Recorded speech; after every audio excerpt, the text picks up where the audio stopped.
In order to make a comment, you have to have history and you have to have facts and you have to know things and you have to know of everything. Yeah, above all, you have to say that now. Because I'd apologise, as I'd been asked to do on Sunday. Just when I thought we made progress, I found these comments infuriating. Yeah, I apologize for some remarks that I made.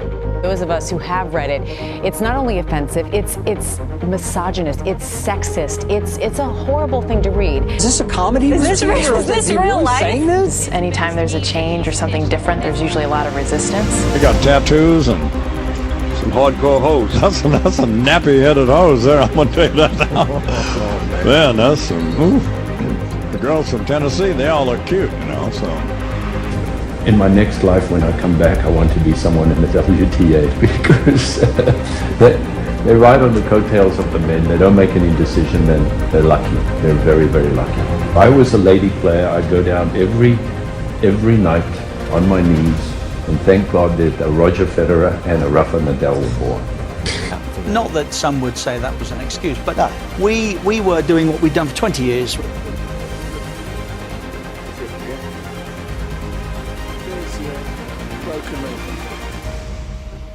The media has become one of the most powerful institutional forces in shaping our perception of reality. The choice of language employed by the sport media reproduces socially constructed ideas which serve to limit women both inside and outside the realm of sport. Michel Foucault was a French philosopher and social activist whose ideas span numerous fields, including history, philosophy, and the social sciences. His influential theories have transformed the way we see society today. Foucault's theories aim to critique how social institutions assert power over a society by creating and disseminating knowledge. Foucault considered language to be a dominant method used by social institutions in order to disseminate knowledge throughout a society. The discrepancies in the amount of commentary between men and women replicates deeply embedded ideas which serve to limit women both as athletes and in society. For example, in CNN Sports Tonight, women represent 7% of total coverage, while on ESPN SportsCenter, women represent only 5% of total coverage. The lack of sport coverage results in society and sport enthusiasts to believe that women athletes in sports aren't important or worthy of being covered. Today, women athletes are participating in sport in record numbers while delivering unparalleled performances. Despite this, studies show the media coverage of women athletes has continually declined over the years, even with increased online media sporting platforms. From 2001 to 2011, women were featured on only 4.9% of the Sports Illustrated covers, while during the time frame of 1954 to 1965, women were present on 12.6% of covers.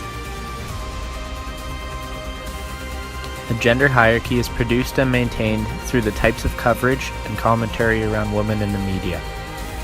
Aesthetic sports are the majority of female athletics shown on all media platforms. Commentators feel more comfortable talking about these sports as they can emphasize women's traditional feminine traits. It is every man's Super Bowl fantasy. Sports women are consistently depicted as other than athletes, and a greater focus is placed on their personal lives, sexuality, and visual appeal that is separate from their athletic accomplishments. We usually hear of these sports representing women in the media. But how often do we hear about these?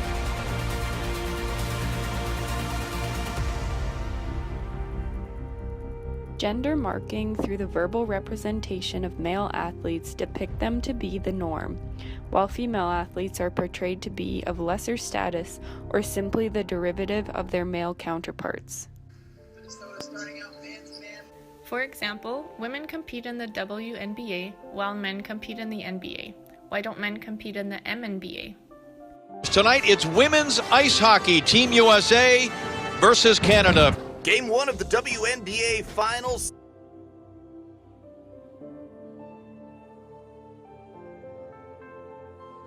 When discussing and interviewing female athletes, commentators tend to place an emphasis on their personal lives, sexuality, and visual appeal. A volleyball player from Kazakhstan is apparently too beautiful to be on the team. That's according to her coach. She's 17, you perv. By the way, she's totally hot. I'm a cheerleader with boobs. You're doing the good job doing the important stuff and talking like this. And me, I'm here for da-da-da-da-da. You know what? Girls are athletic, they're tough, they're smart, they're beautiful. You guys are beautiful. Just keeping our head in the game, staying focused, and scoring all of the touchdowns. And having fun, right, girls? You guys always Title yesterday, the FA Cup, the Women's FA Cup today. The title yesterday, the FA Cup, the Football Association Challenge Cup.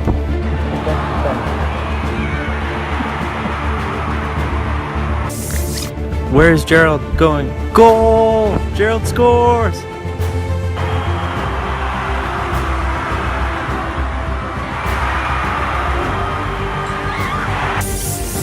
Cameron breaks away, resets with defense. She's coming for the goal, needs it to make it to the final. Goal! Arsenal's championship.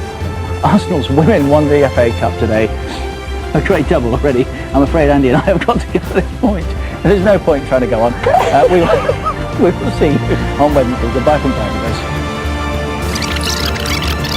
Wow, what a game. Arsenal's championship was a tight game with two of the toughest teams. And that winning goal by Cameron. What a way to end the game. Can't wait to see how our athletes will do at the finals Friday. Stay tuned. Women continue to surpass their expectations with astounding feats of athleticism.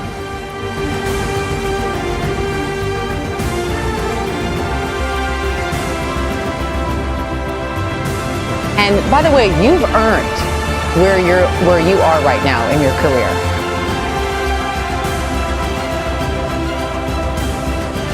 I want to get to a point when we hear a female voice on NBA, NFL, or just anything in men's sports, and it's like, sweet, she's doing a good job.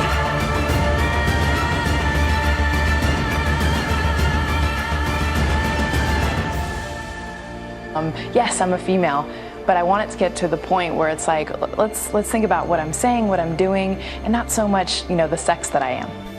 Let's not let our language taint women's athletic capabilities.